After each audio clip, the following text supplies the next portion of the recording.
noite a todos. Gostaria de chamar então à mesa o professor Dr. Lênio Streck, professor Dr. Jacinto de Miranda Coutinho.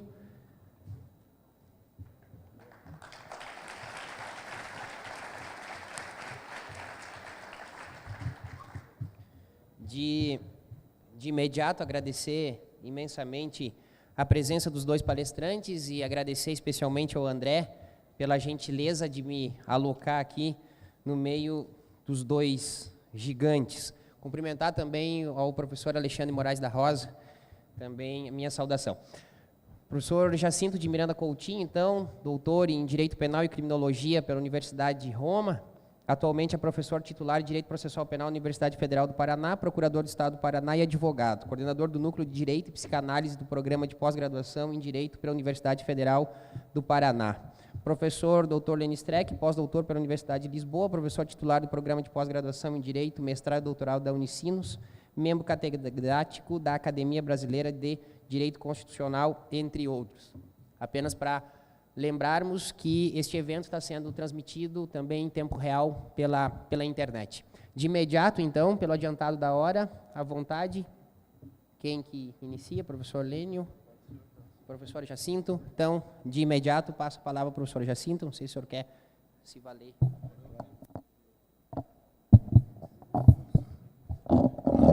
Cinco minutos. Quanto?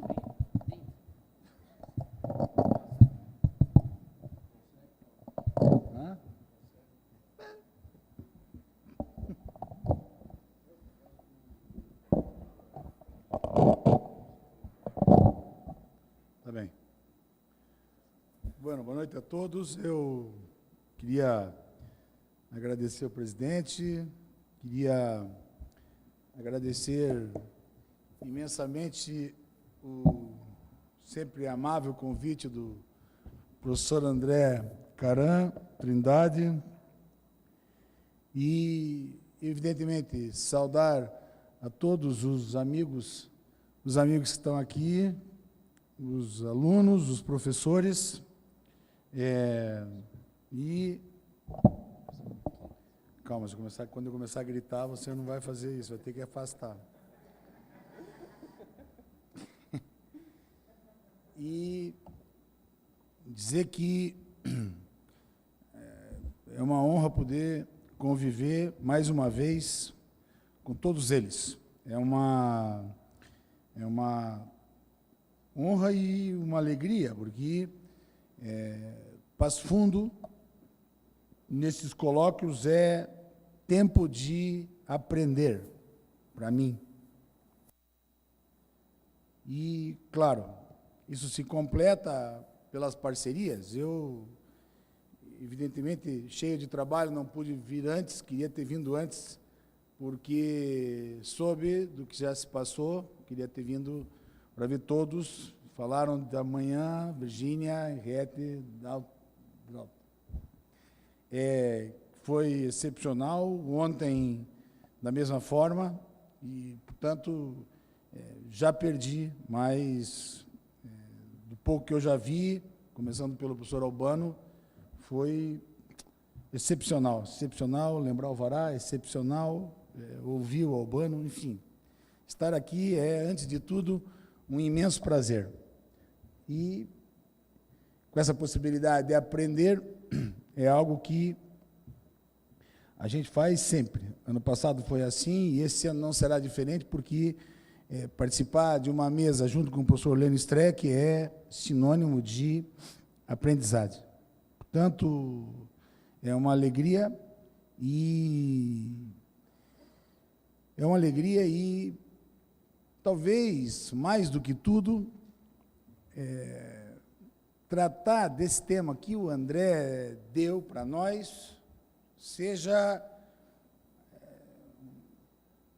um momento de externar isso que eu estou dizendo, ou seja, a razão pela qual, no segundo semestre, nós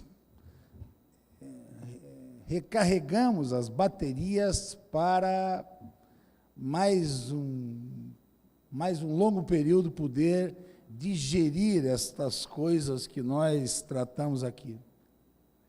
Vocês sabem, o tema que o André deu para nós esse ano chama As possibilidades de ampla defesa nas obras de Melville, Kafka e Camus, só. E porque o desafio é tão forte, porque o desafio é tão pesado, é que o prazer de poder falar dele, embora em meia hora, é de fato muito grande. Claro que eu, imaginando que ia falar com o Lênio, pensei logo na possibilidade de alguns recortes, ou pelo menos de alguns poucos recortes, que não tocasse diretamente com aquilo que talvez, imaginei, o Lênio pudesse tratar. E, portanto, ora, eu vou sair por um determinado lugar e não sei como eu vou chegar, quer dizer, não sei aonde consigo chegar com ele, mas é um percurso, digamos assim, e por isso ele é prazeroso. Estar no percurso é construir pelo caminho. Bom, o tema da ampla defesa é um tema que o jurídico trata de tratar de uma maneira o mais claro possível para poder não ter muito problema, vamos dizer assim.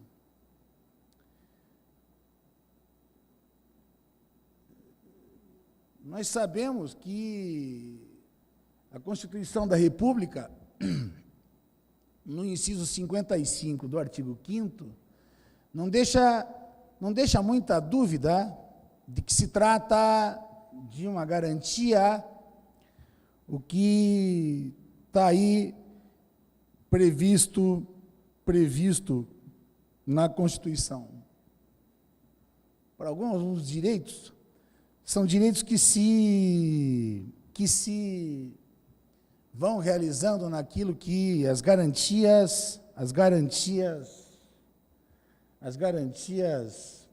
dão. Quando no inciso 55, o Constituinte escreveu que a todos os litigantes num processo judicial administrativo se garante o contraditório e a ampla defesa com os meios e recursos a ela inerentes, o que se queria era que se não tivesse dúvida. Ninguém tem dúvida de que a defesa, desde esse ponto de vista, parece, daqui para frente, ninguém vai mais discutir. A primeira coisa que vem à cabeça, diante de uma previsão desse porte, é por que é preciso escrever no texto da Constituição algo assim? Assim, com essa força, com esse vício, com isso que aparentemente é preciso. Por que é preciso escrever assim? Claro, a conversa vai muito longa aqui, mas é evidente que é preciso fazer força para tentar escrever claro, porque, claro ou não claro, isso não existe. Ou seja, é justo porque se não tem, que se precisa escrever para dizer que se deve ter. E isso, essa conversa que vai adiante, se andar por aqui, tem muito chão, desde a estrutura disso no processo, desde isso como um pressuposto do processo, mas talvez principalmente pelo fato de que uma das lutas mais marcantes das estruturas processuais é justo a garantia de defesa, justo a luta pela defesa, ou justo o reconhecimento para que a defesa seja realizada corretamente. A peça, muito legal, dos nossos amigos de Uberlândia, de qual a universidade é UFO, não é UFO, não é? A peça é muito legal. A peça é muito legal porque, dentre outras coisas, mostra como, de fato, a estrutura do processo pode ser só teatro. E isso joga com a vida. Joga muito com a vida. E como a luta é, desde esse ponto de vista, uma luta pelos direitos. E sendo uma luta pelos direitos, é uma luta pela vida. Bueno, com essa base muito primária do jurídico, a primeira coisa que salta à vista é de que falta defesa. E não vou nem falar no fato de que ela, na nossa Constituição, é ampla.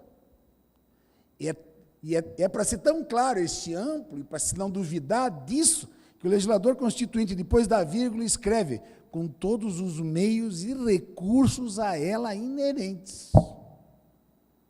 Que é para ninguém se outorgue a possibilidade de dizer, mas isso aqui não entra. A amplitude está situada neste lugar. Pois bem, é justo dessa defesa, ou desta falta de defesa, e de novo, nem entro no fato de que se é amplo ou não, é justo essa falta de defesa que em Billy Budd, o texto fantástico de Herman Melville, não aparece.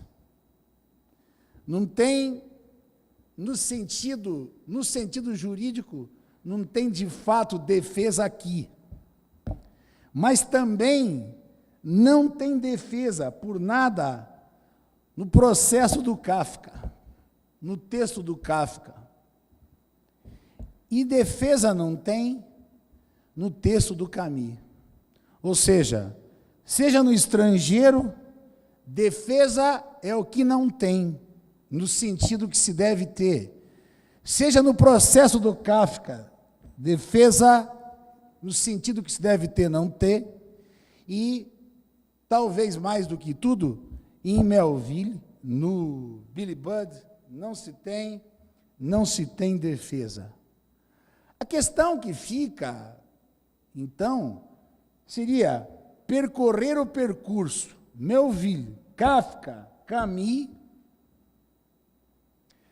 por um fio condutor, por uma linha que liga essa gente que não está no mesmo tempo, e que se pudessem tocar, vamos dizer assim, mas que, pela falta da defesa, poderia caracterizar ou pode caracterizar uma análise conjunta de pouco tempo.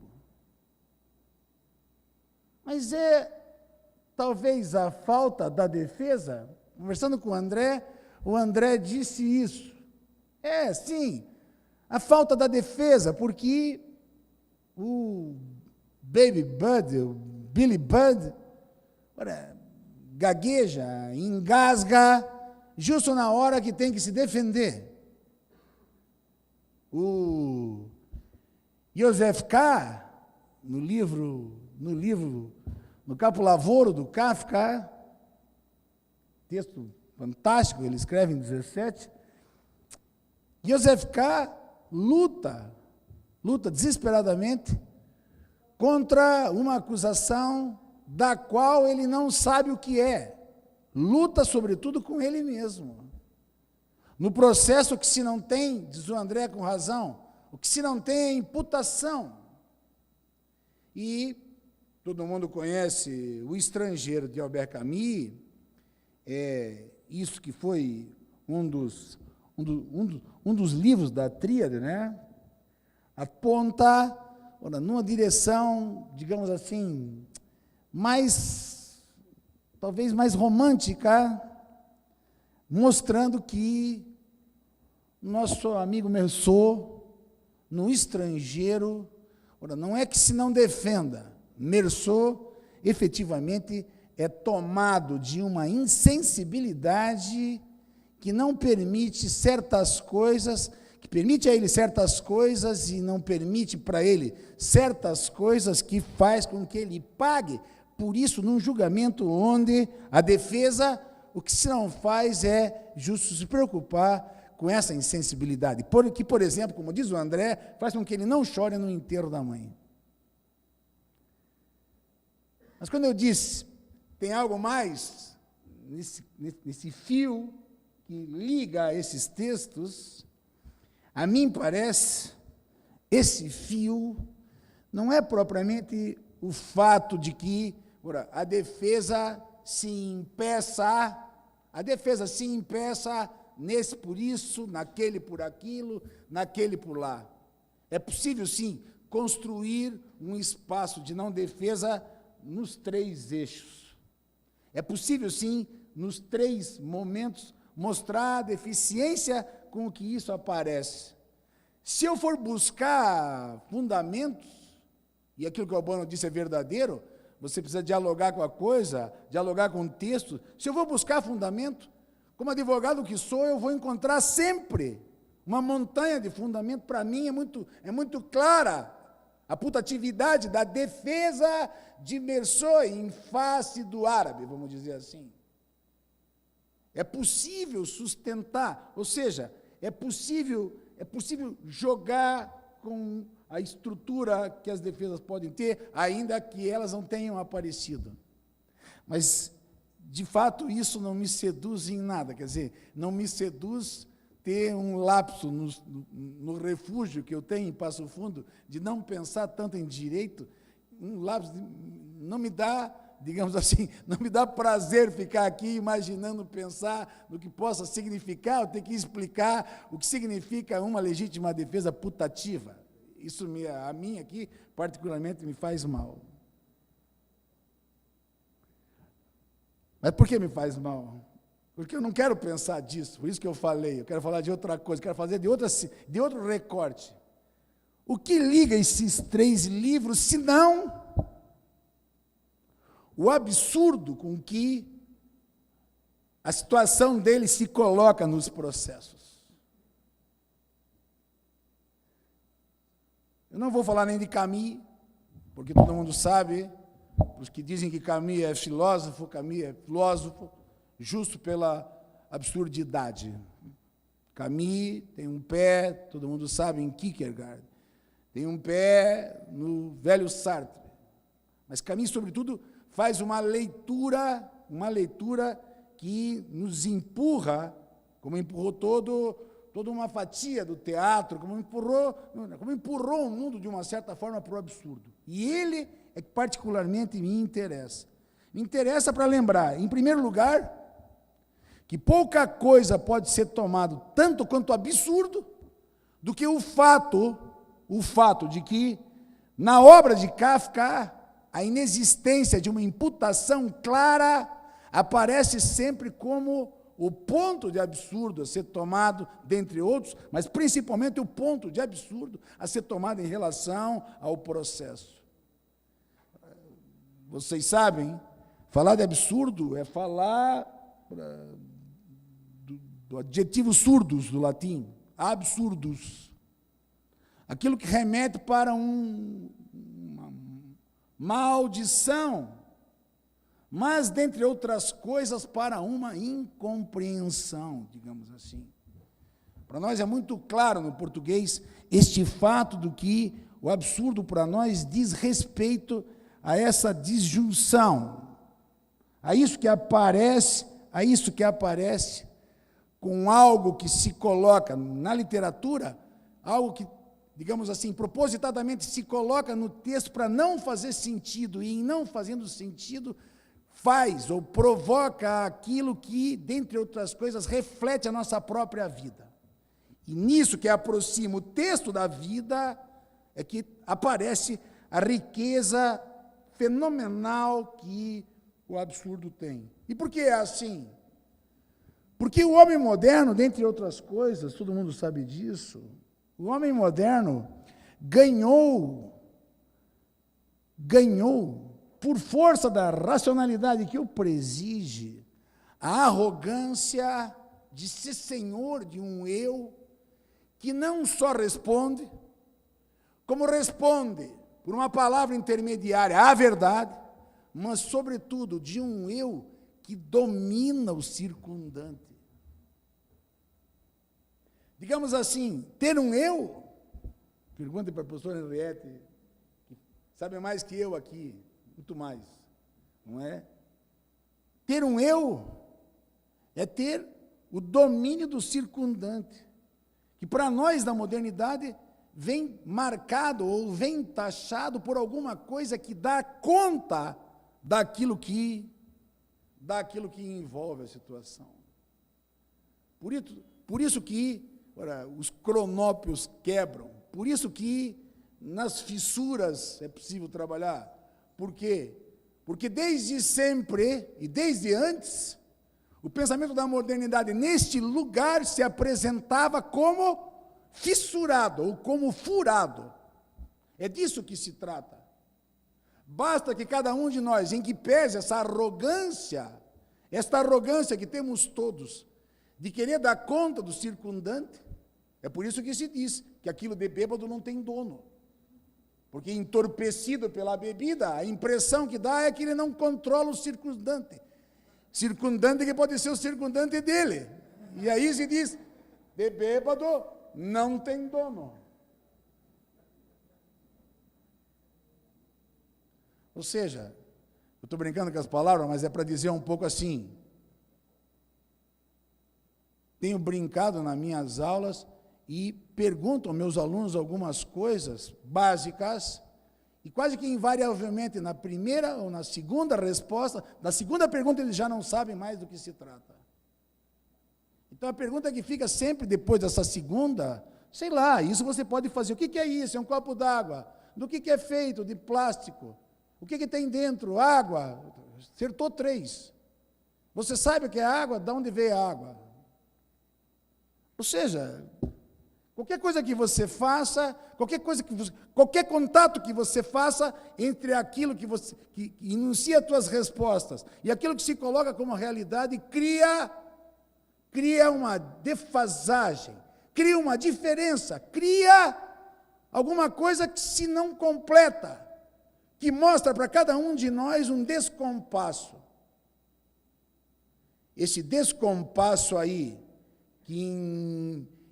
digamos assim, que em eu é a força pulsional que produz, cria na desconformidade daquilo que em mim surge com aquilo que para mim deve ser dominado, no descompasso, cria o absurdo, porque cria justo essa ininteligência, essa cisão, cria esse fosso, cria essa disjunção. Isso não só mostra a nossa incompletude, não só mostra que somos furados, nesse sentido, não é? Mostra que não damos conta da realidade, mas mostra, sobretudo, quem sabe, que para nós, feitos dessa parcialidade que não casa a nossa estrutura racional com a realidade com a qual vivemos, que isso, para nós, nessa disjunção, nisso, não só a nós aparece, em cada um de nós, aparece como mal-estar da cultura, como Freud disse, mas, quem sabe, seja mais do que suficiente para fazer a cada um de nós entender por quê. Não é que não exista a verdade, mas por que não devemos operar com ela? Porque se é de disfunções ou de disjunções que se tratam, ali, de verdade, não se tem para dizer. É por isso que no processo do Kafka, a coisa parece absurdo, porque no fundo, por mais esforço que Joseph K. faça, ele não consegue dar conta daquilo que é a razão pela qual foram buscá-lo em casa para jogá-lo nas raias do tribunal. Essa a razão pela qual Meursault, naquela insensibilidade toda, não só toma banho na praia, não só não chora no enterro da mãe, não só aceita ir fumar com o diretor do asilo, enquanto a mãe está lá, sendo velada, ou seja, de alguém completamente insensível e contra o qual isso é usado no tribunal para que venha ele a ser condenado pela morte do árabe na praia. Ele, é verdade, ele não foi condenado pela morte, foi condenado porque era insensível. E no que era insensível, escutem bem, no que era insensível, respondia, entre aspas, com uma verdade sua. Verdade com a qual não se pode responder. Porque se não tem, e que aparece sempre como insensibilidade. Você admite que se não tem a verdade, mas você não admite a insensibilidade. Ou seja, se você disser tudo o que tem para dizer, faz que nem a juíza. Ou faz que nem no processo. O processo deles é bom porque, entre aspas, é um processo verdadeiro, não é? E aí começa a inventar. É interessante, porque a nossa amiga aqui, Elza, disse, se é que tem autoestupro, deve ter, da Virgem Maria, talvez. Vejam como não se pode brincar com as palavras. Em suma,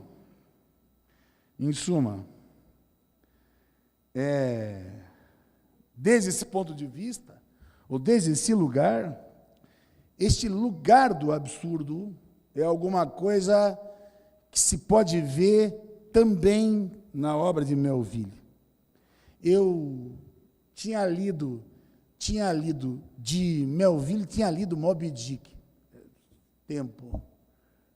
E a coisa era meio assim. Quando o André chama Melville, eu preciso ler essa desgraça que eu não li. Não sei se foi bom ou foi mal, eu podia ter lido esse texto quando via filme de capa e espada, sei lá. A linguagem dele é uma linguagem do outro século, então ela tem uma coisa assim. Mas, lendo hoje, o livro ganha conotações específicas. Billy Budd é um sem família, um sem nada, provavelmente filho de um nobre, porque quando abandonado na porta de alguém, tinha uma cesta com tecidos finos. Mas ele tinha o dom de ser perfeito, porque ele não só se dava com todo mundo, como ele meio que capitaneava no sentido, não de capitão, mas capitaneava no sentido de que era ele que funcionava como catalisador dos anseios da população do navio mercante no qual ele trabalhava e do qual ele foi retirado à força para vir servir no navio do rei, no navio de guerra do rei. Por que estou me referindo a esse ponto? Porque ele, no livro de Melville, ele é tratado sempre como o belo marujo. E isso quer significar em inglês que ele era aquele com o qual todos se davam, aquele que organizava, aquele que apaziguava, digamos, o cara do bem. E aí, no livro de Melville, o chefe de armas, que tinha a função de chefe de armas, mas que aí já, no período do século XIX que se passa o livro, já não tinha mais essa função, mas tinha a função de xerife do navio, desde que Bud, chega no Belly Potent.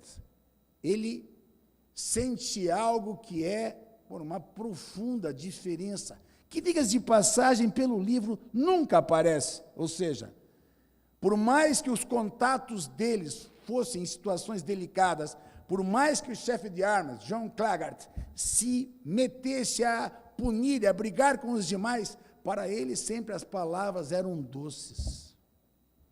Ou seja, é visível nele, no chefe de armas, é visível nele um sintoma de alguma coisa que não é bom.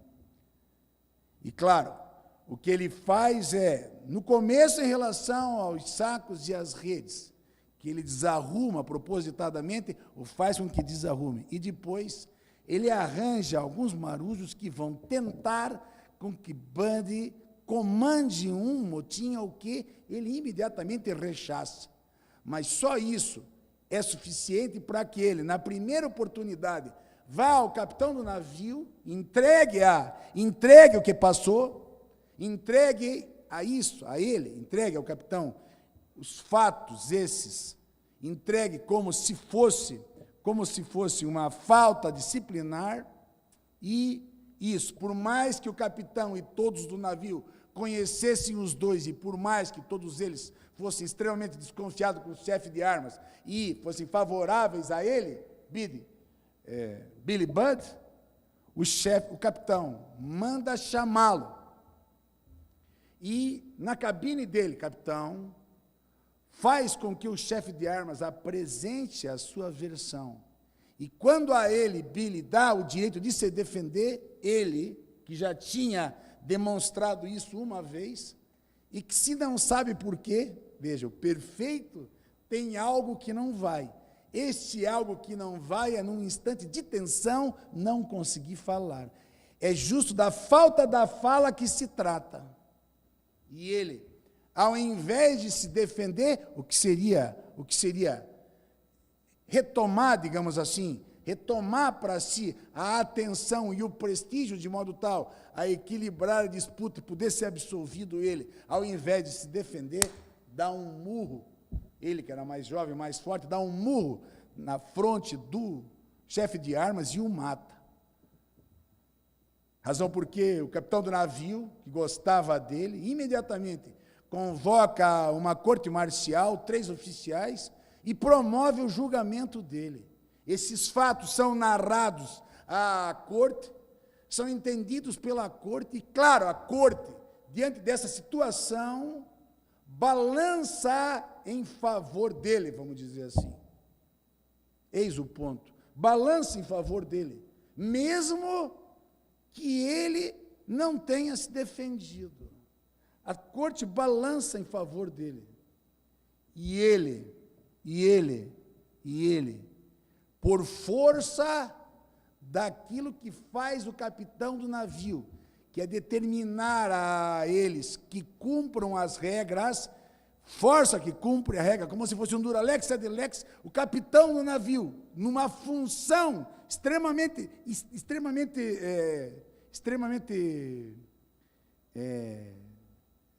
a ser rejeitada, porque você ganha uma antipatia por ele fazendo aquilo e não defendendo o rapaz, ele força a situação para que se cumpra a regra. E a regra da lei marcial inglesa era, então, matou, morre. E a corte o condena à morte, e ele, capitão Vere, um nobre, correto, honesto, que poderia ter sido muito mais que o almirante Nelson, que teve batalhas e que poderia ter sido muito mais em prestígio que o próprio almirante Nelson, ele, capitão Vere, diante das circunstâncias, tudo isso narra a Billy Budd, exatamente da forma como se passa. E Billy Budd, ao contrário do que se possa imaginar, diante da pena de morte, não só vai para a execução por enforcamento, como, ao final, ao contrário do que se poderia imaginar, ele, Billy Budd, ao final, no penúltimo momento, olha que interessante, suas palavras, estou terminando, mano. Suas palavras, as únicas que proferiu, palavras que saíram com pronúncia completamente desobstruída, ou seja, já não tinha mais nenhuma perturbação, nada que lhe impedisse de falar. Palavras que saíram com pronúncia completamente desobstruída foram estas: Deus abençoe o capitão Vere. Ao que o populacho da nau não fosse mais que o veículo de uma corrente elétrica vocal, a uma só voz vindo de baixo e de cima, um eco estrondoso e compassível soou: Deus abençoe o capitão Vere. Isto é o outro lado do absurdo. Esse é o ponto. Isso talvez é a coisa mais relevante daí. Por quê? Por quê? Porque uma das características,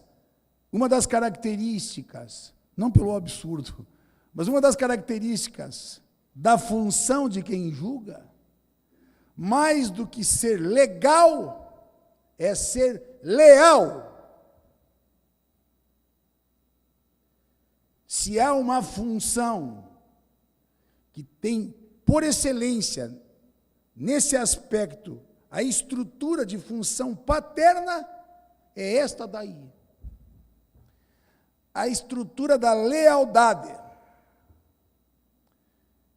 Você admite até que o seu pai, em relação a você, seja, de um certo ponto de vista, ilegal, no sentido de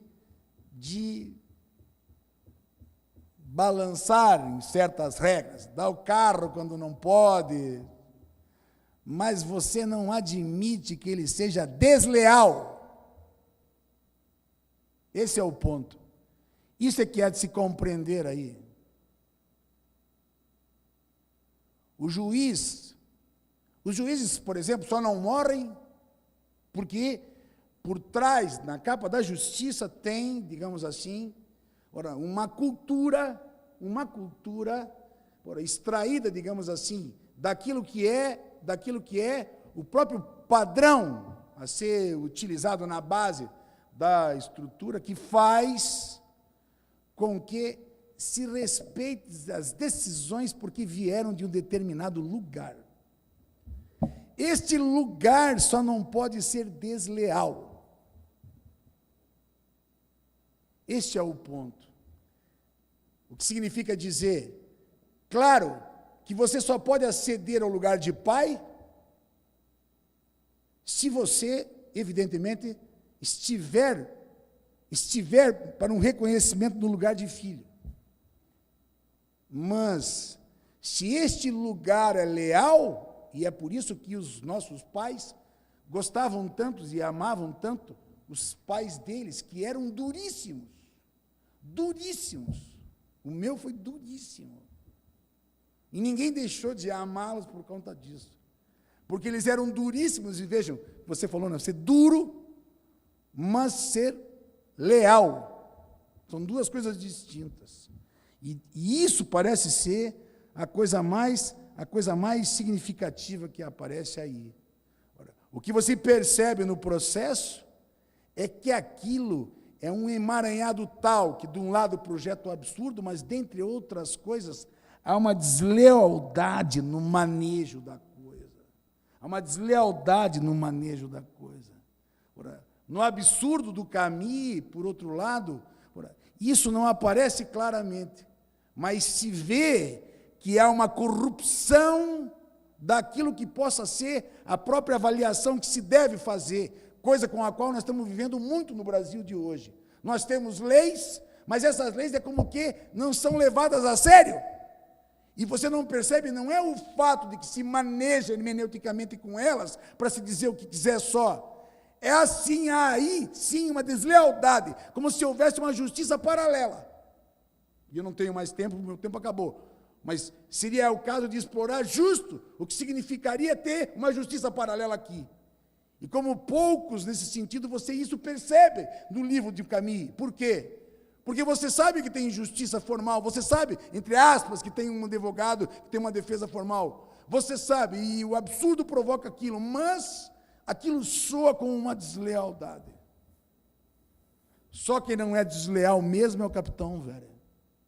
capitão velho faz cumprir a lei. A lei é dura, mas tem que cumprir. Ainda que ele pudesse pensar nos propósitos, digamos, entre aspas, bons, para o rei de que não se tivessem amotinados numa situação de motim que se andava levando por lá. Numa situação de que você vai pegar qualquer um para vir obrigar a ir para a guerra, vamos dizer assim. De qualquer maneira, em relação a Billy, ele sempre foi de uma lealdade extrema. E percebam, ao invés do sujeito condenado à morte responder para ele que ele é um filho da mãe, porque quais são as suas últimas palavras? Capitão, filho da puta, que tem que ter me defendido e me sacaneou. Negativo. Negativo. A maneira como Melville narra a morte é excepcional, porque ele conduz a um ponto de mostrar que ele morre e não treme. Se é algo que um enforcado faz quando morre, é ter espasmos. Cordas puxam, a corda sobe, ele morre e vai e volta como se já tivesse ido morto. Não é? Como se já tivesse ido morto. Como se a função tivesse acabado antes. Nesse aspecto, Melville é excepcional. Ele mostra o lugar do poder. Nesse sentido, de uma maneira excepcional. Por quê? Porque este lugar, em sendo de função, há de ser, antes de qualquer coisa, leal. E um pouco, se me permitam dizer, quero fechar tudo para falar da gente, e eu não tenho mais tempo, mas é assim. O dilema que nós estamos vivendo hoje é de uma baita falta de lealdade de gente que poderia responder corretamente, mas que não encontra sempre um modo de fazer um drible da vaca, encontra sempre um modo sorrateiro de maneira desleal, não cumprir ou não fazer pela lei o que deve fazer ao decidir. Um processo democrático, evidentemente, não é assim. Mas um processo democrático não é assim, dentre outras coisas. Porque se o juiz, como um teu pai, responde com lealdade, você o respeita, porque a decisão vem do lugar de poder. E você respeita o lugar de poder, mesmo que ele seja contra você. Mas se é desleal, você não só não respeita, como a tua tendência, se puder depois, voltar para pegá-los. Este é o ponto. É isso que é preciso pensar. É isso que, desde, digamos, da mirada da psicanálise, é necessário se compreender, digamos, atentar para isso. Fico por aqui, porque tem mais coisa, mas deixo para depois. Meus 10 minutos fora.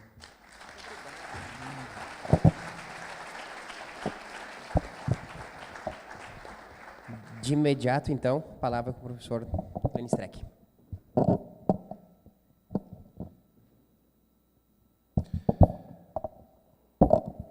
Quero saudar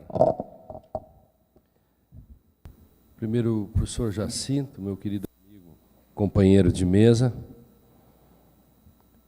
e sempre muito querido e sempre muito bom fazer mesa com o Jaça, que foi a Campinas, depois voltou para cá, viajou umas 6 horas para chegar aqui, 7 horas. Quero saudar o André, que da IMED, da organização, o Márcio, e saudar os professores, né, os companheiros que aqui estão, o Albano, a Virgília, o Girardi, o Drayton, o Dino, o Calvo Pepe, o Alexandre, o Nelson. Saudar a Rosane, que sempre minha musa. Quero os professores da IMED, os demais, os alunos, gente do Piauí, de Porto União, Santa Maria, Santo Ângelo, Agudo, não, de Agudo não tem nenhum, na minha terra, só eu. Enfim, então, sintam-se todos saudados. Se eu esqueci alguém, por favor, relevem. E eu quero fazer eu quero pegar o ponto final do Jacinto. Quer dizer, eu quero tentar explicar quando que há, por que qual é o único momento, ou que momento pode haver defesa e quando não há.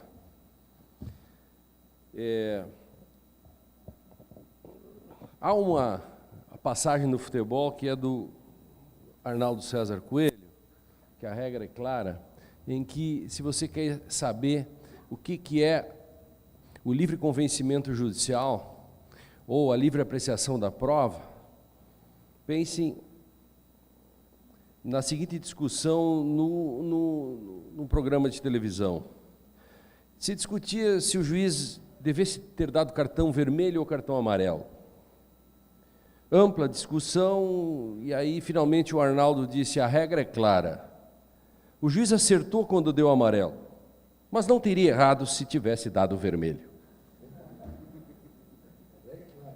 E a regra é clara. Esse é um pouco do imaginário que nós temos. O Girardi ontem trouxe a imagem da casinha com a fumaça, com a chaminé. As crianças nunca viram, mas está no imaginário. Imaginário industrial, enfim, de uma modernidade. E o juiz, que nós temos a imagem, embora talvez não tenhamos visto mas o juiz, a imagem dele é a imagem do sentença vem de sentire, de que o bom juiz, você tem que torcer para ter um bom juiz, Drayton. Eu dependo, portanto, dele, e eu quero falar disso, que eu não posso depender dele, o que está por trás dos 3 livros, de certo modo, e como que eu não posso depender dele. Principalmente nesses tempos, né, que do indivíduo e não do cidadão, o indivíduo que não está dividido, e esse é o problema, ele não está dividido, ele é indivíduo, ele não é um cidadão. O Código Consumidor parece ser a grande trampa contemporânea nesse sentido, porque echa la lei, echa la trampa, porque você é driblado pelas empresas, mas você tem o saque.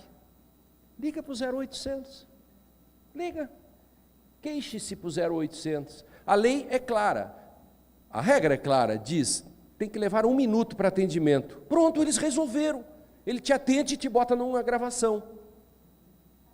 O que era atender? Atender era simplesmente estar à disposição. E, portanto, echa la lei, echa la trampa.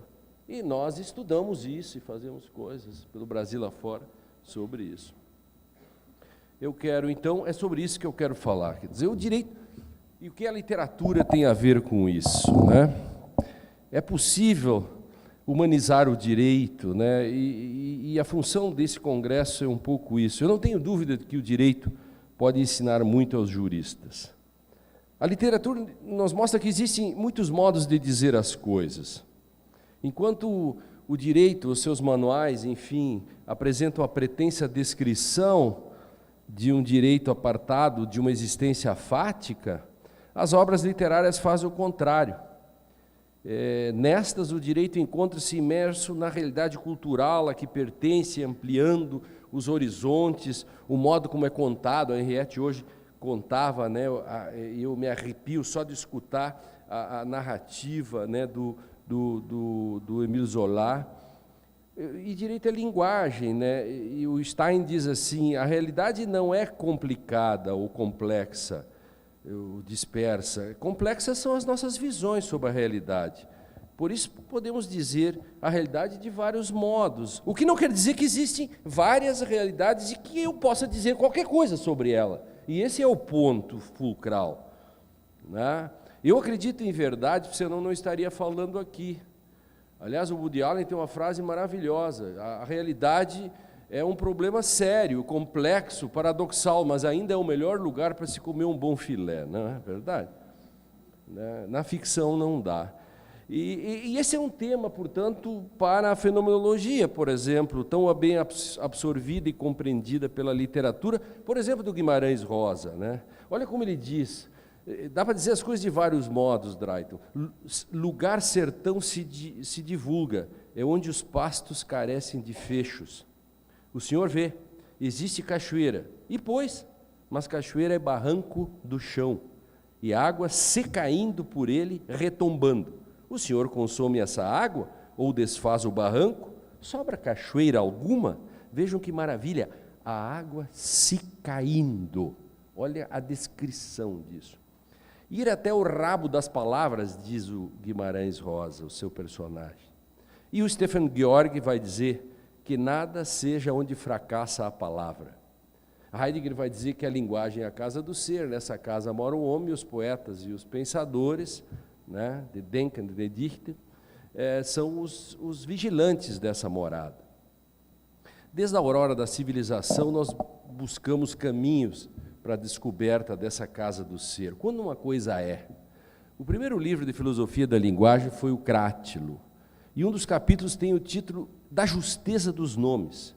Por que Hermógenes tem o nome de Hermógenes? Porque ele é filho de Hermes?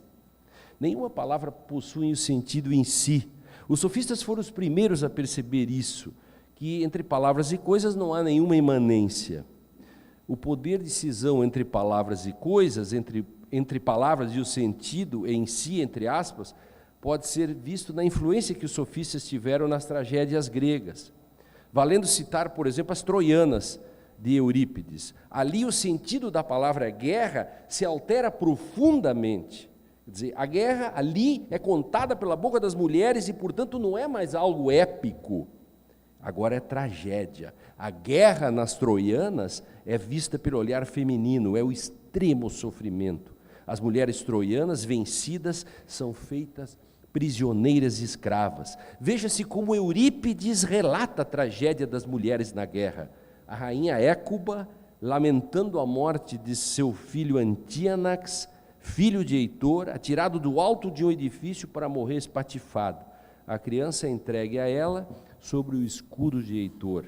E ela diz: pousai no chão o escudo do meu filho, guardas. Ah, como seus adornos são agora tristes e sem encantos para os meus olhos. Écuba, lamentando ao receber o corpo do neto, Écuba, na cena final, em meio ao incêndio de Troia, diz: os meus membros são muito frágeis. Levai-me, conduzi-me na marcha forçada. Comecemos a triste jornada até o nosso cruel cativeiro. Definitivamente, o sentido da palavra guerra havia mudado. Texto e norma. Se nós pegarmos Hesíodo, o sentido da honra é o trabalho. E sem o seu trabalho, o homem não tem honra. E lá no Hesíodo está ali o sentido da honra. O trabalho é a honra, o trabalho e os dias. Então a literatura pode abrir clareiras, Lichtung, né? E no nosso cotidiano, no direito, estabelecer clareiras, né? Desocultamento, se pode falar em desvelamento, Unverborgenheit, ou descobrimento, Entdeckenheit, ou abertura, Erschlossenheit, que é essa junção de palavras que se pode fazer, buscando as sendas perdidas de há muito encobertos, pelo sentido comum teórico dos juristas, que oculta as possibilidades do jurista dizer o novo. O André propõe para nós que nós examinemos o direito de defesa, ou não, em 3 livros. O Billy Budd, que o Jacinto já contou tão bem, também o Kafka, onde há o total desconhecimento da imputação. Eu penso que é mais do que isso. Eu penso que no processo, em Kafka, a maior denúncia é contra o solipsismo. O solipsismo, o sujeito solipsista da modernidade, o Selbstsüchtiger, que a tradução, outro dia, Drayton, de forma genial, me lembrava para ajudar o sentido que ele é viciado em si mesmo. O sujeito solipsista nesse sentido do autoritarismo da modernidade, ele é viciado em si mesmo. E tudo isso que nós passamos no direito é fruto do problema do sujeito solipsista. Kafka faz uma denúncia disso porque Kafka sabia quem era, como tinha sido o socialismo processual de Menger, depois de Oscar von Bülow e de Klein.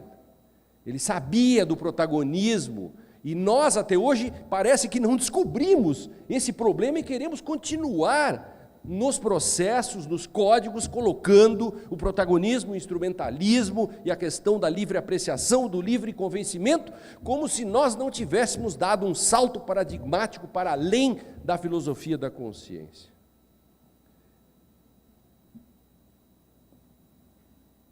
Mesmo que ele soubesse a imputação, de nada adiantaria. A condenação é fruto de uma teleologia, de um juiz que é pré-moderno, de um juiz cuja racionalidade é teológica, conforme bem denuncia o Hans Albert. É um texto que o Drayton me passou no original. O Estrangeiro de Camus, eis outra faceta do problema da defesa e da não defesa, né? O grande problema, eu primeiro decido e depois encontro um argumento para justificar. Não chorou no velório, podia ser outra coisa. A decisão está tomada, ou seja, eu primeiro decido e depois fundamento. Eu penso que só decido porque eu fundamento. Eu não interpreto para compreender, e sim eu compreendo para interpretar. Eu tenho discutido isso muito com o professor Stein. Nós fizemos esse texto juntos e trabalhamos isso em 2003, 2004. O André fez uma busca histórica desse congresso que nós fizemos lá na Universidade Federal do Paraná, sob a batuta do Jacinto, que nos convidou, e nós fizemos uma conferência sobre interpreto para compreender ou compreendo para interpretar. E aí eu criei o dilema da ponte. Isto é,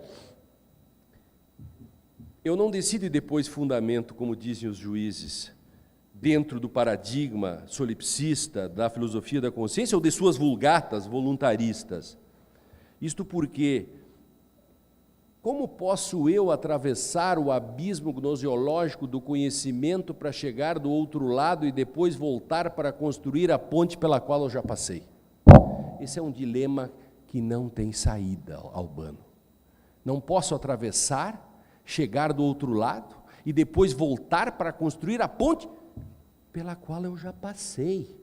Se as pessoas, esse é o dilema da modernidade, que o direito não consegue se dar conta, porque ele pula e depois quer voltar para preencher a ponte que foi a condição de possibilidade para ele chegar do outro lado. Isso me parece o ponto nodal, Girard, para a explicação do problema hoje do autoritarismo que se estabelece. Mas tem mais, eu quero demonstrar aqui que o autoritarismo vem de um outro problema, que nos é muito caro, ao Stein e ao Drayton, a mim, por exemplo.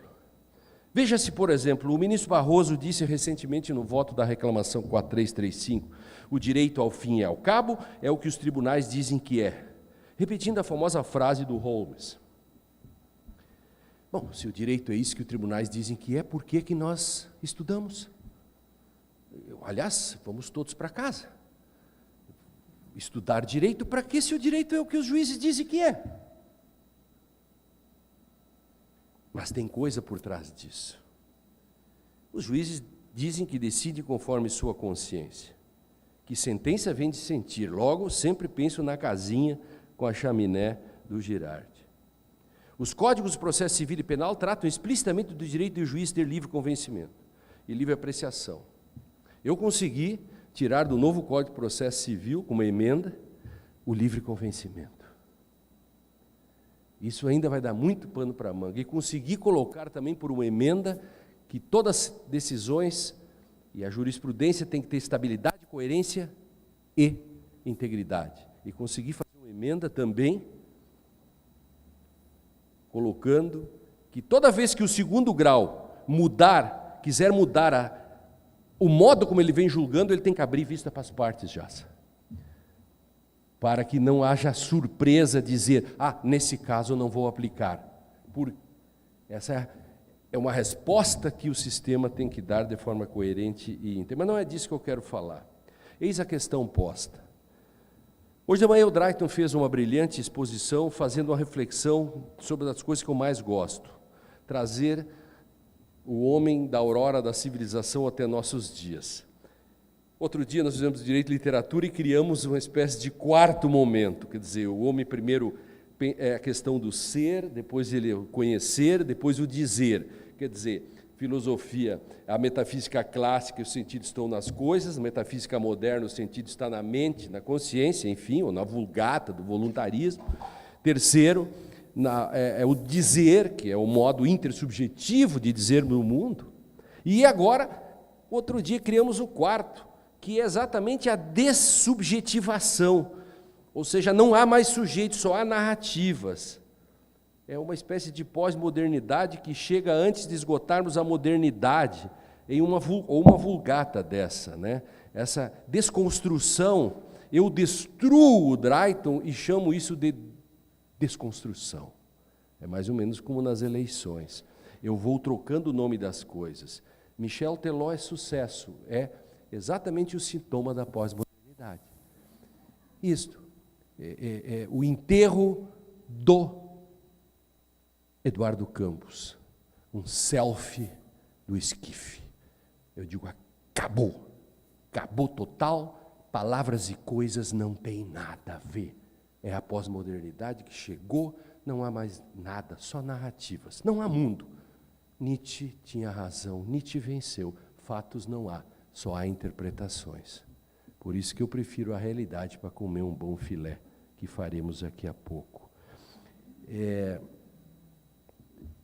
A Skin tem uma propaganda que mostra exatamente o grau desta pós-modernidade ou algo desse tipo, que chegamos agora a uma espécie assim de uma idiotice. Idiotice é ciência porque é possível aprender idiotices. Então as pessoas ficam idiotas porque elas aprendem isso, porque elas chegam no mundo, a idiotice já existe, não é um grau zero de idiotice. O cara tem que captar isso. Entende? Então, a idiotice maior surge na falta. Então, é como a linguagem, ele sai atrás de mais idiotices. Essas coisas são assim. Por isso que só há narrativas do mundo. O jurista faz isso. Não há provas. Eu posso dizer qualquer coisa. Não há sistema. Porque o sistema sou eu. Eu digo o que é prova ilícita. Ou digo o que não é. Por quê? Porque eu digo, porque Michel Teló é sucesso, porque é. Por que você paga um ano de academia e não usa? Ora, porque você é um imbecil. Não, porque sim. Claro, a Skin diz porque sim. Por que você vai num jogo de futebol, num dia quente, abraça um gordinho todo suado que você nunca viu? Eu diria, porque você tem um mau gosto? A resposta é porque sim. Claro. E por que você gosta você toma cerveja Skin? Porque sim, acabou. É isso. E essa questão, então, no direito, acabo dizendo não há verdades. Mas isso é uma autodeclaração de ser um mentiroso, porque se eu digo que não há verdades, o contrário da verdade é mentira, eu acabei de me confessar. Um grande mentiroso. Em Shakespeare, Medida por Medida, o Ângelo I, que se coloca como escravo da lei, não se preocupe, não contarei a medida por medida, porque eu sofro de LER, que é lesão por esforço epistêmico repetitivo, que é uma coisa, dureza, é uma doença raríssima, difícil, e eu fico tentado a contar de novo, mas não contarei. Eu só quero dizer que o Ângelo I, que é um escravo da lei, ele condena Cláudio, que fornicou com sua bela namorada, antes do casamento, e ele não tem defesa. Por que ele não tem defesa, Jaça? Por causa da responsabilidade objetiva, nós tornamos o processo teleologicamente de responsabilidade objetiva. Toda análise sintática do direito, e o positivismo exegético era e é sintático, é responsabilidade objetiva, ele nega o devido processo legal, ele viola a presunção da inocência, porque eu nunca posso provar o contrário. E quando me nego uma possibilidade de eu provar o contrário, ali está colocada o autoritarismo. O Ângelo II, esse que diz que se você fizer amor comigo, eu solto seu irmão, a antítese do Ângelo I, do personagem, ele é tão perigoso quanto o primeiro, porque ele instaura um grau zero, a partir de seu filtro de mundo. Isso se repete em outros dois modelos de juízes. O juiz exegeta dedutivista da morte do Ivan Illich, que representa o juiz boca da lei, do positivismo clássico do século XIX. E o juiz Asdak, da peça O Círculo de Giz Caucasiano, de Bertolt Brecht. É bom para a justiça funcionar ao ar livre, diz ele, o vento lhe levanta a saia e pode-se ver o que está por baixo. Contam a meu respeito que um dia antes de pronunciar a sentença eu saí para respirar o cheiro de uma roseira para me inspirar. Me traga aquele livro grosso que eu sempre faço de almofada para sentar. Chalva põe em cima da cadeira do juiz um grande livro, que Asdak se põe a folhear. Isto aqui é o código das leis e você é testemunha de que eu sempre cumpro e faço uso dele, sentando-se em cima da Constituição. Shakespeare inaugura 200 anos antes a discussão do positivismo do século XIX. E 400 anos antes, a discussão cotidiana que vemos hoje. Formalismo, voluntarismo, juiz boca da lei versus voluntarismo, e aí entram as correntes neoconstitucionalistas. Ambos são positivistas no sentido de colocar o positivo a partir de um grau zero, como em Hobbes, o exegetismo, o discricionarismo. Os sofistas, por exemplo, para mim foram os primeiros positivistas nessa ideia de positivismo que eu faço. O direito de defesa começa como, então? E onde está o busilis da questão? O direito de defesa começa com a autonomia do direito. Sem autonomia do direito, não há direito de defesa. Este é o busilis. Começa na Oresteia, na literatura. Lá, lembro-se que Écuba estava ali, perdeu tudo, inclusive seu neto, e ainda por cima foi escravizada. E ela amaldiçoou. O general... Como é o nome do general que volta, que chega em casa? Agamenon chega em casa, depois da guerra de Troia, e encontra a sua mulher Clitemnestra com Egisto, amancebada. E eles matam Agamenon. Orestes vem voltando da guerra, instado, insuflado por Apolo, mata a sua própria mãe e Egisto. As deusas, as fúrias, as deusas, as iríneas, as deusas da vingança querem o rim, o fígado, a cabeça, querem tudo de Orestes. E Orestes vai até Palas Atenas e consegue que Palas Atenas lhe dê o direito de defesa. Seu advogado será, o seu defensor será o Apolo, e o coro, o corifeu, será a acusação. Ali é a origem do Ministério Público, o coro, o corifeu, que fala em nome do povo, quer dizer, querem vingança, sim, desse modo. Desse debate, dessa dialética, uma urna postada, onde são depositados os votos. 10 jurados, 5-5. A deusa Palas Atenas dá o voto, o primeiro voto de Minerva. Na versão latina, evidentemente, voto de Minerva, onde pro réu, pela primeira vez. O que se tira disso? Para-se a vingança, institucionaliza-se o direito de defesa. Institucionaliza-se mais do que isso, o direito contra a barbárie. Simbolicamente, ali, nas tragédias gregas, há o primeiro passo da autonomia do direito. Onde não tem autonomia do direito, não há defesa. Há vingança, há teleologia, há autoritarismo, há tudo, há moralismo, há não secularização. A literatura tem se ocupado com os modelos de juízes pré-modernos. Quase, para mim, todos são pré-modernos. Pré-moderno no sentido de não secularizado. Explico. Penso aqui que o problema é que o juiz ainda está sob o jugo de uma ontoteologia. Explico brevemente isso, brevemente mesmo. Não só a filosofia, mas as demais ciências do espírito, as Geisteswissenschaften, em especial o direito, seguiram o primeiro caminho da metafísica. Em Aristóteles há 2 caminhos, a eterna busca e o motor imóvel. Lembremos-nos de um dos principais ataques a Hegel, dirigido por Ranke, que entendia que a história não deveria ser explicada, mas descrita. Embora não com a mesma altura de um dos mais incisivos dos pós-hegelianos, o que eu pretendo fazer aqui, digo, é mostrar que a ciência jurídica é também refém da metafísica, não a hegeliana, mas a de uma certa herança de opção medieval pelo primeiro caminho, e até hoje resta seus efeitos. Com isso, pretendo demonstrar que alguns dos principais problemas do direito, como a subsunção, a cisão de casos fáceis, casos difíceis, a legitimação da discricionariedade judicial, são tudo resultados da influência, todos resultados da influência de um modelo metafísico, o que só pode ser feito por uma desconstrução da tradição jurídica desde a primeira codificação com o surgimento do positivismo jurídico. Juiz, assim, é uma persona gemina. O seu discurso ainda possui uma racionalidade teológica. Isso se explica com a evolução dos paradigmas filosóficos. Metafísica clássica, em que seu ponto é o ens creatum, que é a criação divina, que é a questão da partícula de Deus, enfim, na essência aristotélica. Não há ainda sujeito no sentido moderno. Isso Drayton deixou bem de manhã, fez a palestra para mostrar isso, né? Falando inclusive do nosso amigo chinês.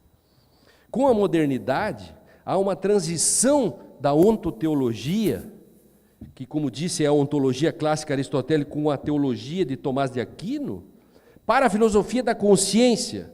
Chamamos a isso de metafísica moderna. Os sentidos já não estão mais dados, agora eles serão dados pelo sujeito consciente de si. Aí vem a secularização, vai se tornar condição para a modernidade. Mas para isso deve haver a cisão entre religião e política. E aí entra Kantorowicz. Trabalhou a questão num livro em 1957 chamado Os Dois Corpos do Rei. O que é isso? Ele que tinha sido pai do direito livre, mas tinha que... Por que ele foi o pai do direito livre? Porque ele precisava dessa tese para livrar o direito das amarras ontoteológicas do positivismo clássico, sintático, exegético. O monarca, como indivíduo não dividido, pode ter propriedades pessoais, mas como rei, não deixa propriedades como herança. Distinção aí entre o público e o privado. Começa em 1495 com Henrique VII. Bingo! É a secularização do poder. Dante já escreve que o poder do rei vem direto de Deus e não do Papa. Marcílio de Pádua também, então, hoje, quando o juiz decide conforme sua consciência, diz isso, é porque ele não separou os dois corpos, ele não secularizou, ele mistura Estado e Igreja, metaforicamente falando. Esse é o Busilis, esse é o problema da ontoteologia que atravessa os séculos. Ponto central, necessidade de abandonar ali a Idade Média e ingressar na modernidade. O papel do juiz passa a ser, o papel do rei passa a ser uma representação. Não importa os seus desejos privados, suas diatribes privadas. Desde 1495 isso começou a ser pensado. Kantorowicz apenas teorizou nos anos 50 do século XX essa grande conquista. Por isso Dworkin vai dizer, não me importa o que os juízes pensam sobre política, impostos, etc., sexo, etc., ele tem responsabilidade política. Esse é o corpo público do rei. O juiz também tem dois corpos, é isso que eu quero chegar. Se ele tem um só, eu dependo sempre de uma persona gemina. Bingo! Então é loteria. Eu dependo dos bons juízes. E Deus me livre da bondade dos bons ou da maldade dos maus, diria o nosso amigo Agostinho Ramalho Neto. Não há defesa ou direito de defesa diante de um corpo só. Só um juiz com dois corpos pode proporcionar o direito de defesa. Eu nunca vou perguntar, quando vou ao judiciário, qual é a sua opinião sobre o aborto. Guarde para você, não quero saber, nem me conte. Eu quero saber o que o direito e aquilo que é o direito tem a responder para nós. Eu estou escrevendo um livro agora para complementar o livro de Dworkin. Olha a minha pretensão. O livro dele, de Justice for Hedgehogs, Justiça para Ouriços, o meu vai se chamar provavelmente Justice for Waiters, que é Justiça para Garçons. Explico. Decisão é um ato de responsabilidade política. Meus direitos não podem depender de escolhas subjetivas. Por melhor que seja o juiz, por mais bondoso que seja, Mas bondoso para quem? Juiz é o garante da democracia e não aquele que fragiliza a democracia. Aos juízes incumbe a apuração da coerência ou não do texto de cada lei em relação à Constituição. O juiz cumpre um papel, dele se espera que cumpra esse papel. Onde entram os dois corpos do juiz ou do rei? Com a metáfora dos dois corpos do garçom. Eros Grau, não concordo com um monte de coisa, mas de vez em quando aparece alguma coisa interessante como essa. Disse, parafraseando Sartre, embora ele não tenha citado Kantorowicz, não tenha trabalhado com Kantorowicz, eu que estou aperfeiçoando isso. Eu avancei com relação a isso.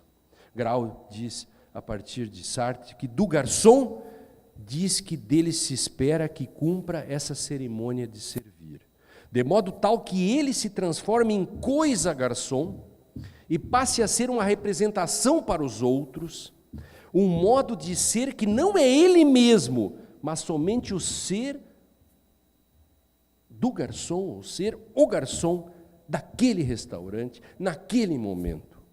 Um outro que não é ele mesmo. Ele está sendo ali o garçom. No futebol, na rua, ele não é. O espaço entre o que ele é e a coisa que representa permite que, enquanto viver, ele seja amanhã e depois qualquer outra coisa. Ele pode estar sem dinheiro, devendo ter brigado com a mulher, mas servirá sorrindo. E ele sofrerá e sofre o constrangimento dos demais garçons, do gerente e dos clientes. A cada cliente dele poderá, e cada cliente dele poderá reclamar exigindo comportamento semelhante à mesa anterior. Girardi me lembrava disso ontem. É o que eu chamo de papel da doutrina no direito, que deve constranger epistemologicamente o juiz. Mas uma coisa importante, o garçom não faz a comida, a serve.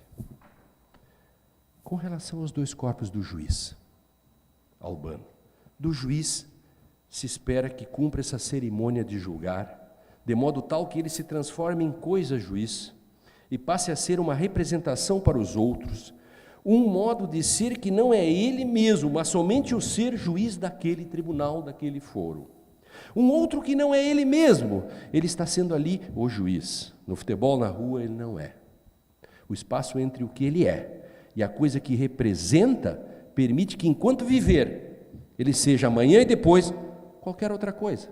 Ele pode até estar sem dinheiro, devendo, brigado com a mulher, mas deve julgar, sorrindo, é uma metáfora, mas deve julgar.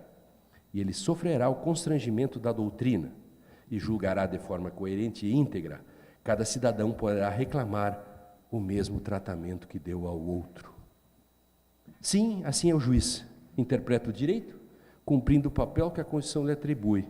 Ele pode ser tudo, no sentido de que não é perpetuamente juiz, mas enquanto estiver sendo juiz, deve representar este segundo corpo, o papel de juiz com responsabilidade política de um agente investido disso numa república, nos termos da Constituição.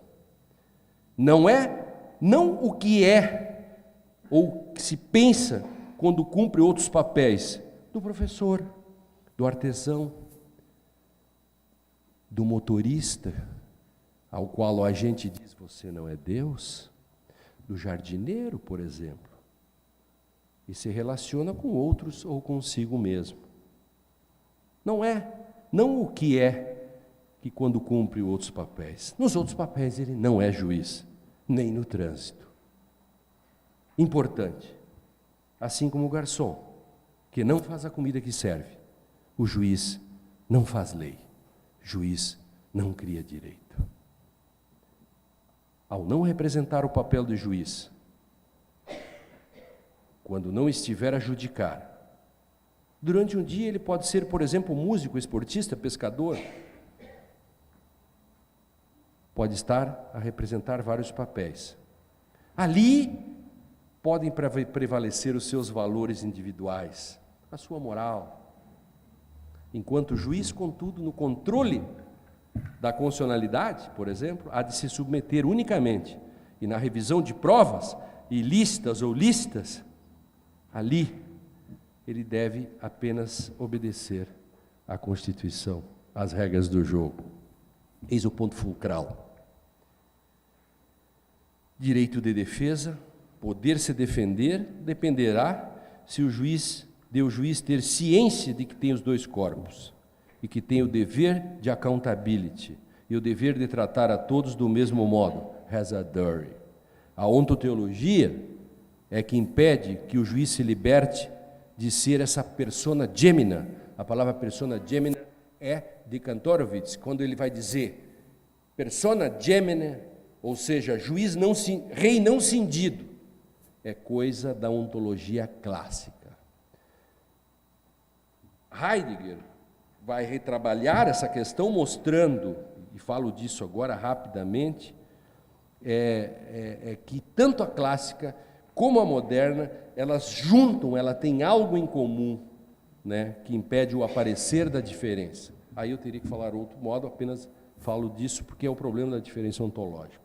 Quando vou ao judiciário, repito, não vou perguntar o que o juiz, pessoa privada, pensa sobre o direito. Se eu depender disso, eu posso estar lascado. O único modo de nos livrarmos dos raciocínios teleológicos no direito, Jacinto, é fazer com que esse segundo corpo decida conforme uma estrutura, conforme princípios e não por discursos privados. Não há linguagens privadas, a linguagem é intersubjetiva. O juiz deve pegar a sua subjetividade e colocá-la no plano da intersubjetividade, porque ele é uma persona pública, ele deve prestar accountability à sociedade. Se for teleológico, a decisão já está dada, não há dois corpos. A crítica hermenêutica do direito tem essa resposta, tem essa solução. Há uma matriz teórica para sustentar tudo isso que eu estou dizendo, não vou falar disso que eu estou absolutamente no fim. Por isso, por fim, ontoteologia está ligada à metafísica que deve ser superada. Atenção, a metafísica não deve ser destruída, ela deve ser superada. A ontoteologia abriga os dois paradigmas, a metafísica clássica e a moderna. Não basta dizer no direito que a lei não abarca o direito e que o direito não cabe na lei. Grande coisa. Dizendo isso, pode-se cair na armadilha do solipsismo, o vício em nós mesmos.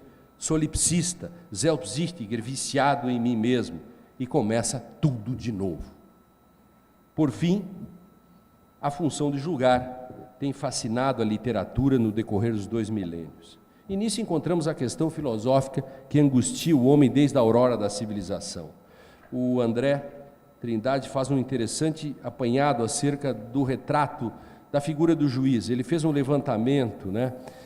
No primeiro tribunal da história, a juíza Palatenas, na Oresteia, o juiz de Aristófanes, o Filocleon, nas Vespas, o juiz de Shakespeare, Pórcia, Ângelo I, Ângelo II, no Mercador de Veneza, Medida por Medida, o juiz de Tolstói, que é o juiz piramidal, Ivan Ilitch, a morte de Ivan Ilitch, o juiz de Sandor Márai, que é o juiz Comíves, do livro Divórcio em Buda, o juiz de Arthur Miller, que é o juiz Hattorf, do livro As Bruxas de Salem, o juiz de Leonardo Sciascia, o pequeno juiz das Portas Abertas, o juiz de Camilo José Cella, o livro Assassinato do Perdedor, e o juiz de Bernhard Schinck, né? Os juízes do pós-Nuremberg, no livro O Leitor. Todos esses julgadores guardam traços incomuns, observáveis, por exemplo, no juiz de Kafka, simplesmente o juiz, no livro O Processo, escrito com uma crítica ao modo solipsista de julgar ao socialismo processual na minha leitura. No juiz Asdak, que eu já falei, e assim por diante. Também em Coetzee, A Espera dos Bárbaros. Não é difícil afirmar nesse contexto que a literatura se ressente de narrativas que consagrem um novo tipo de juiz. Por exemplo, um juiz pós-solipsista e o pós-juiz Júpiter. Talvez nós encontramos ele no Blanco Noturno de Ricardo Piglia. Ali a investigação não se dá por dedução, mas sim a partir de um conjunto de pré-compreensões pelas quais se busca reconstruir a história institucional do lugar dos fenômenos que poderiam ter acontecido de um modo ou de outro. Embora você possa dizer que o velho personagem do romance age por intuições. A Ao contrário de outros personagens, juízes ou investigadores, em Blanco Noturno, o personagem não as sujeita às coisas e nem se deixa sujeitar por elas dedutivamente. Ali estão os dois modelos, ele não permite. Ele parece suspender seus prejuízos e deixa que um a priori compartilhado, né, possibilite a manifestação dos sentidos. Enfim, poderia até citar o pequeno juiz na obra de Portas Abertas, que mesmo contra o desejo de todos, não aplica de pena de morte ao réu acusado de 3 homicídios. Esses dois modelos eu encontrei porque o mais comum são os ontoteológicos mesmos, em que haja ou de um lado o piramidal ou do outro lado o solipsista. De todo modo, nem sem superarmos a ontoteologia que sustenta a persona gemina, que ainda é o juiz, e sem suplantar a racionalidade teológica que está por trás dos discursos judiciais, que bem denuncia o Hans Albert, penso que é difícil a democracia. E não pode escrever o que quiser na lei, mas se a lei depender de outro, como persona gemina, de nada adiantará. E não haverá modo de nos defendermos. Quem nos defenderá dos bons? Para encerrar, eu conto uma pequena anedota literária que vai falar sobre a arte de interpretar e do perigo do decido e depois fundamento. Antes disso, só queria fazer uma homenagem. Eu descobri, mesmo passar a informação, não sei se é verdadeiro, mas acho que sim, de que morreu o Manuel de Barros, o meu poeta preferido. E o que eu mais gosto dele é este aqui, ó, o apanhador de desperdícios. Ele foi se juntar a outros que foram esse ano, como Rubem Alves e o nosso Ariano Suassuna, né? Deve estar contando piadas. Uso a palavra para compor meus silêncios. Não gosto das palavras fatigadas de informar. Dou mais respeito aos que vivem de barriga no chão, tipo água, pedra, sapo. Entendo bem o sotaque das águas, dou respeito às coisas desimportantes e aos seres desimportantes. Eu prezo muito mais insetos que aviões, eu prezo a velocidade das tartarugas muito mais que a dos mísseis. Eu tenho em mim um atraso de nascença, eu fui aparelhado para gostar de passarinhos, eu tenho abundância de ser feliz por isso, meu quintal é maior que o mundo, eu sou um apanhador de desperdícios, amo os restos como as boas moscas. Queria que a minha voz tivesse um formato de canto, porque eu não sou da informática, eu sou da invencionática, eu só uso a palavra para compor os meus silêncios. Essa é uma homenagem ao grande Manuel de Barros. Para encerrar, eu queria mostrar para vocês uma piada solipsista, que mostra que se decide, depois se fundamenta, ou não há racionalidade contra a persona gemina. Conto a história dos rabinos que estavam discutindo o Talmud. Os rabinos estavam discutindo o Talmud, interpretando o Talmud. E eram 4 rabinos. E o rabino mais velho, Eliezer, estava sustentando a tese X de que a interpretação do artigo era Y. Afinal, ele tinha recebido a palavra de Deus. E os 3 jovens rabininhos que acabaram de fazer mestrado e doutorado e usavam o kit carreira jurídica, que é terno Hugo Boss e uma chave da Audi A4, né? E estavam com uma unha enorme, a unha chegara 1 hora antes deles, e disseram, a nossa interpretação é diferente da sua, é o contrário. E ele disse, mas não é, eu tenho razão, eu posso lhe demonstrar. Ele disse assim, nós somos 3, você perdeu. E ele disse, mas se a minha interpretação estiver correta, posso tentar convencê-lo, se a minha interpretação estiver correta, aquela árvore vai se mexer.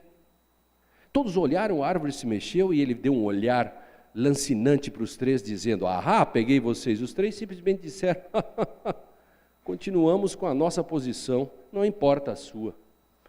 Ele disse, mas se a minha interpretação estiver correta, aquele rio vai mudar de curso. Se fez uma pororoca, olhou para eles assim, com um olhar vencedor, dizendo, agora peguei vocês. E os 3 disseram, 3? Nós somos 3, você é 1, você está lascado. Nossa interpretação é essa, porque nós já decidimos que é assim. E ele disse, bom, Não aguento mais vocês, se a minha interpretação estiver correta, Deus, que é onisciente, é tudo sabe, e esta é a palavra dele, e ele há de dizer qual é a interpretação correta. E Deus, que tudo aquilo assistia, porque onisciente, onipresente, devia estar lá, ele não cochila, senão o mundo cairia, disse, já com um ar de enfado, o Rabino Eliezer está certo. O Rabino Eliezer olhou para os três, e os três simplesmente disseram, ótimo, estava 3-1, agora está 3-2. E Deus deu uma grande gargalhada e disse, os meus filhos me venceram, os meus filhos me venceram. Obrigado.